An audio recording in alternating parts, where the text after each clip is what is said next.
शिक्षण ओ शिक्षार आवश्यकता। प्रथम क्वेश्चन अच्छी शिक्षण कहले कौन बुझ? अभिज्ञता माध्यम व्यक्तिर जो व्यवहारिक परिवर्तन आसी था शिक्षण बोली कहुच्छे। अर्थात जड़े जो पढ़ुची कि जानूची जितेबाला तो सही समय कौन हो तार व्यवहारिक क्षेत्र में जो परिवर्तन आसूसी आम कौन बोली कहे शिक्षण बोली कहले। गेटस जे थे गेटस कहते कि अनुभूति ओ प्रशिक्षण। गेटस कहले अनुभूति ओ प्रशिक्षण माध्यम आचरणगत परिवर्तन। अर्थात जड़े जितेबाला किसी पढ़ुची कि जानूची से अनुभव करुच्ची आउ कि प्रशिक्षण पाँच जो तालीम जहाँ कहुच्छे। प्रशिक्षण पाइबा फल अनुभूति आ प्रशिक्षण पाइबा फल तार आचरण जो परिवर्तन होची आम शिक्षण कहूँ बोली किए कहते गेटस कहते। सेमती क्रो एवं क्रो मतरे अभ्यास ज्ञान ओ मनोवृत्ति प्रभृति समाहार को शिक्षण बोली कहुए। तेणु शिक्षण को जदि कहबा अभिज्ञता माध्यम व्यक्तिर आचरणगत परिवर्तन को आम कहबा शिक्षण। सेमती गेटस कहले अनुभूति ओ प्रशिक्षण माध्यम आचरण परिवर्तन को शिक्षा बोली कहुच्छे शिक्षण बोली कहुच्छे। क्रो एवं क्रो ये कहते कि अभ्यास और ज्ञान और मनोवृत्ति प्रभृति समाहार को आम कौन बोली कहे शिक्षण बोली कहे। यदि बुझेगा देख शिक्षण प्रक्रियार वैशिष्ट्य बा स्वरूप कौन? ये जो शिक्षण प्रक्रिया अच्छी तार वैशिष्ट्य बा स्वरूप कौन? शिक्षण एक सर्वजनीन प्रथम वैशिष्ट्य। शिक्षण होची सर्वजनीन एटा समस्त पढ़ी पारे। व्यक्तिर बुद्धि और विकास होची शिक्षण। से कौन कहला कि एटा कहूँ व्यक्तिर बुद्धि और विकास। व्यक्तिर बुद्धि एटा बुद्धि नुहे व्यक्तिर वृद्धि एटा बुझेगा कि नहीं। व्यक्तिर वृद्धि और विकास होची शिक्षण है। शिक्षण उद्देश्यपूर्ण। शिक्षण उद्देश्यपूर्ण थाए बिना उद्देश्य शिक्षण किसी मूल्य न थाए। तेणु शिक्षण उद्देश्यपूर्ण थाए। शिक्षण निरवच्छिन्न प्रक्रिया अटे। शिक्षण केबे भी परिसमाप्ति हुए ना। तेणु ये चार्टा वैशिष्ट्य बा ये चार्टा पॉइंट को मन रखिदेव। ओके तापर देख से कही शिक्षण और परिपक्वता किपरि संबंधित मान शिक्षण और परिपक्वता मध्य कौन संपर्क रही बुझेगा। शिशुर परिपक्वता शिक्षण निमित्त अपरिहार्य अंग। जमती शिशुर परिपक्वता शिक्षण पाई गोटे बहुत बड़ गुरुत्वपूर्ण भूमिका वहन करता है। जमी आम कहीपर कि 5 वर्षर पिला को जदि कहुव कि 10 बाल्टी पानी आने कहुव ताल से कौन 10 बाल्टी पानी आनी पार नहीं। जदि से 10 बाल्टी पानी आने जड़े 20 वर्षर पिला को कहुव ताल सी आनीपर ना ना। तो कहीं से आनीपर तार शारीरिक स्तर से परिपक्व होती हाँ ना नहीं। तेणु परिपक्वता शिशु कौन शिशुर परिपक्वता शिक्षण उपर अपरिहार्य बा शिक्षण पाई शिशुर परिपक्वता निहाती दरकार। एवं 5 वर्षर पिला को A+B होल स्क्वायर जब पढ़ेबी से किसी बुझीपार ना। किंतु हाँ 10 वर्ष 15 वर्षर पिला को जब A+B होल स्क्वायर पढ़ा से किसी बुझीपार। तेणु शिक्षण पाई परिपक्वता दरकार। परिपक्वता बिना शिक्षण संभव नुहे। तेणु परिपक्वता निहाती दरकार शिक्षण पाई। शक्ति शारीरिक और मानसिक एवं बयस अनुजाई परिपक्वता लाभ करता है हाँ कि नहीं। व्यक्ति कौन करे व्यक्ति शारीरिक मानसिक एवं बयस अनुजाई परिपक्वता लाभ करे। देख व्यक्ति शारीरिक अनुसार परिपक्वता लाभ करुच्ची मानसिक अनुसार परिपक्वता लाभ करुच्ची एवं बयस अनुसार मध्य कौन करुच्ची परिपक्वता लाभ कर। परिपक्वता बिना शिक्षण संभव नुहे हाँ ना नहीं। ताने कहवा कि शिशुर परिपक्वता शिक्षण निमित्त अपरिहार्य। शिक्षा पाई शिशुर परिपक्वता हवा निहाती दरकार। परिपक्वता बिना शिक्षण संभव नुहे। परिपक्वता बिना शिक्षण संभव नुहे। व्यक्ति शारीरिक स्तर में मानसिक स्तर में और बयस अनुसार परिपक्वता लाभ करता है। परिपक्वता बिना शिक्षण संभव नुहे। हबाती परिपक्वतार अर्थ कौन देखे। परिपक्वतार अर्थ यदि देखा बयस अनुजाई शिशुर शारीरिक मानसिक और दैहिक स्तर कार्य करिवार दक्षता को परिपक्वता बोली कहुए बुझेगा कि नहीं। से कौच बयस अनुजाई बयस को आधार करी शिशुर शारीरिक स्तर में मानसिक स्तर में बा दैहिक स्तर में जो कार्य करिवार दक्षता को आम कौन बोली कहे परिपक्वता बुझेगा कि नहीं।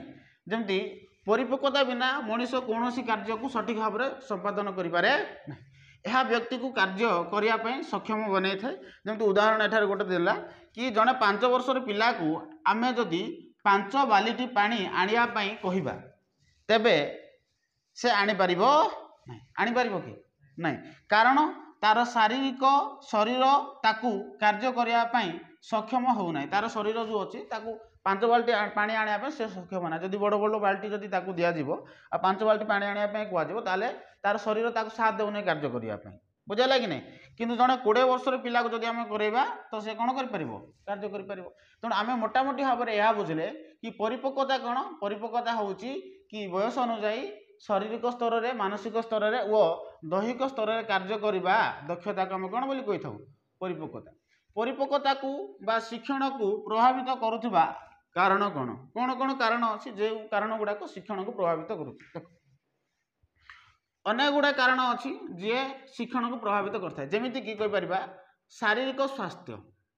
हाँ कि नहीं शारीरिक स्वास्थ्य निहाती भाव में गुरुत्वपूर्ण भूमिका वहन करे जमी उत्तम स्वास्थ्य बिना कार्य करने आग्रह आसेना जदि आम स्वास्थ्य ठीक नाल आम कार्य करने आग्रह आसो कि आसो ना ठीक सेमती से कौच शिक्षण समय गोटे थाए शारीरिक स्वास्थ्य तो रहा तुम शरीर जदि ठीक ठाक जदि न रुहे ताले तुम कार्य करने इच्छा हेनी जमी सर देह खराब हो जाए क्लास आसपारनी एक्सेट्रा तेणु शिक्षण समय गोटे सब जिन शिखेबार गोटे टाइमिंग थाए तेणु से समय मध्य आम कौन कर जिनस गुड़ाक शिखी था हाँ ना नहीं तेणु यही शिक्षण समय जोटा अच्छी व्यक्ति कौन सी जिन शिक्षा करने समय अत्यंत आवश्यक होता है से कौन सी शिक्षा को समय मध्य शिक्षा लाभ न कर पारे जीवन में ता शिक्षण कष्ट होता है प्रत्येक जिनस शिखापी निर्दिष्ट टाइमिंग थाए आउ से समय आम शिखी था बुझेगा कि नहीं जमती आम कहीपर कि छुआ बेलू जो आम पढ़ा ना तो वृद्ध काल आम पढ़ी लाभ कौन बुझे ना नहीं तेणु जो समय जो ज्ञान जी परिमाण दरकार से जिन आम से समय जब मिल ना ताहले आम परवर्ती समय आम ग्रहण करने कष्टकर हम बुझेगा खाद्य और पानीय गुरुत्वपूर्ण भूमिका रोचे कारण शिक्षण को प्रभावित करुच्ची तुम जो उत्तम खाद्य खाऊच तो ठीक अच्छे उत्तम पानी पीऊच तो ठीक अच्छे कारण यहाँ तुम शरीर भल किंतु शिक्षण उत्तम खाद्य और उत्तम पानीय आवश्यकता करता है उत्तम खाद्य और उत्तम पानीय जदि तुमको न मिले ताहले कौन हो तुम देह अनेक समय खराब होने एमाने कौन कि शरीर को आमको इफेक्ट करती शरीर को प्रभाव पकाती जो आम कार्य करूना तेणु एगुड़ाक थिला कि शिक्षण को प्रभावित करुवा कारण बुझेगा एवं देखे शिक्षण एक निरवच्छिन्न प्रक्रिया शिक्षण एक निरवच्छिन्न प्रक्रिया बुझे लोक केमी शिक्षण गोटे निरवच्छिन्न प्रक्रिया शिक्षण वास्तव में एक निरवच्छिन्न प्रक्रिया अटे शिक्षण वास्तव में एक निरवच्छिन्न प्रक्रिया अटे यह व्यक्तिर जन्म ठारू मृत्यु पर्यंत केबे परिसमाप्ति हुए शिक्षा केबे सरुचे ना यह जीवनर व्यापी प्रक्रिया जीवन व्यापी एटा जीवन सारा तुम चली शिक्षण केबे भी एटा परिसमाप्ति हुए ना यह कौन स्तर में बाधा प्राप्त हुए ना एटा तुम केबे भी तुम पाठ पढ़ार केबे भी बाधा हुए ना तुम मला पर्यंत कौन कर पढ़ी पार बुझेगा ना तेणु शिक्षण लिमिटेड किसी न थाए एजुकेशन अनलिमिटेड तुम जिते बड़े भी चाहब ताको कौन कर पढ़ी पार बुझेगा इंद्रियानुभूति किपरि शिक्षण को प्रभावित करे इंद्रियानुभूति किपरि शिक्षण को प्रभावित करे इंद्रियानुभूति प्रत्यक्ष ज्ञान समस्त प्रकार ज्ञानात्मक शिक्षणर प्रथम पाहच भाव में कार्य करता है इंद्रियानुभूति जोटा कि आमर इंद्रिय अनुभूति आम गोटे जिन फिल कले ताकू कहुच्छे इंद्रियानुभूति इंद्रियानुभूति प्रत्यक्ष ज्ञान समस्त प्रकार ज्ञानात्मक शिक्षणर प्रथम पाहच तमें आम जब भी किसी शिखुचे ना कि प्रथम इंद्रिय अनुभूति करुचे फिल करुचे बुझेगा कि नहीं प्रथम आम सब जिन को फिल करुचे फिल कलापर आम जानूचे कि प्रथम फिल करुचे आम जानूचे कौन हो कौन ना तेणु से कहूँ इंद्रियानुभूति प्रत्यक्ष ज्ञान प्रथम पाहच हूँ इंद्रियानुभूति शिक्षणर परिमाण प्रत्यक्ष ज्ञान उपर निर्भर करे आम केते शिखुचे आम जदि प्रत्यक्ष ज्ञान जब आम पाखे अच्छे गोटे जिन देखुचे तो आम अधिक शिखिपर आ जो आम शुणुचे से कम शिखिपर तेणु शिक्षणर ज्ञान जोटा कहला यहाँ परिमाण तुम प्रत्यक्ष ज्ञान उपर निर्भर करे गोटे अंधर शिक्षण परिसर अपेक्षा जड़े व्यक्ति जड़े माने सुस्थ व्यक्ति आम कहीपर से अधिक शिक्षण लाभ करता है जड़े अंध व्यक्ति आउ जड़े भल थिया व्यक्ति जी आखि देखी पारुचे ए दी जनक भितर जब कंपैरिजन देखा ना कि तो जड़े शिक्षण व्यक्ति जब आम देखुचे এই শিক্ষণ প্রক্রিয়াରେ ଅନ୍ଧ ବ୍ୟକ୍ତି ଜଣେ ସୁସ୍ଥ ବ୍ୟକ୍ତି ଠାରୁ କମ୍ ନଲେଜ ଆକ୍ୱାର କରିଥାଏ ହଁ ନା ନାହିଁ ବ୍ୟକ୍ତିର ଇନ୍ଦ୍ରିୟ ଯଦି କାର୍ଯ୍ୟକ୍ଷମ ହୁଅନ୍ତି ବା ନ ହୁଅନ୍ତି ତେବେ ସେ ଶିକ୍ଷଣ ଲାଭ କରିପାରିବ ନାହିଁ ତେଣୁ ମୋଷ୍ଟ ଇମ୍ପୋର୍ଟାଣ୍ଟ ଜିନିଷ ହେଉଛି ବ୍ୟକ୍ତିର ଇନ୍ଦ୍ରିୟ ଇନ୍ଦ୍ରିୟ ଯଦି ସଠିକ୍ ଭାବରେ କାର୍ଯ୍ୟ କରୁଛି ତାହେଲେ ସିଏ ଶିଖିପାରିବ ବୁଝିଲା ଏତିକି ହଁ ଇନ୍ଦ୍ରିୟ କହିଲେ ଆମର ଯେଉଁ 5ଟି ଇନ୍ଦ୍ରିୟ ଅଛି ଯେମିତି ଇନ୍ଦ୍ରିୟ କହିଲେ ମନ ନାହିଁ ଇନ୍ଦ୍ରିୟ କହିଲେ ଆମର ଆଖି ନାକ ଜିଭ ଏ ଯେଉଁ 5 ସେନ୍ସ ଅର୍ଗାନ ଯାକୁ କୁହାଯାଉଛି ବୁଝିଲା କି ନାହିଁ ଏମାନେ ଯଦି ସଠିକ୍ ଭାବରେ କାର୍ଯ୍ୟ କରୁଥିବାର ଅଛି ଏମାନେ ଯଦି ସଠିକ୍ ଭାବରେ କାର୍ଯ୍ୟ କରିବେ ନାହିଁ ତାହେଲେ ଶିଖିପାରିବୁ ନାହିଁ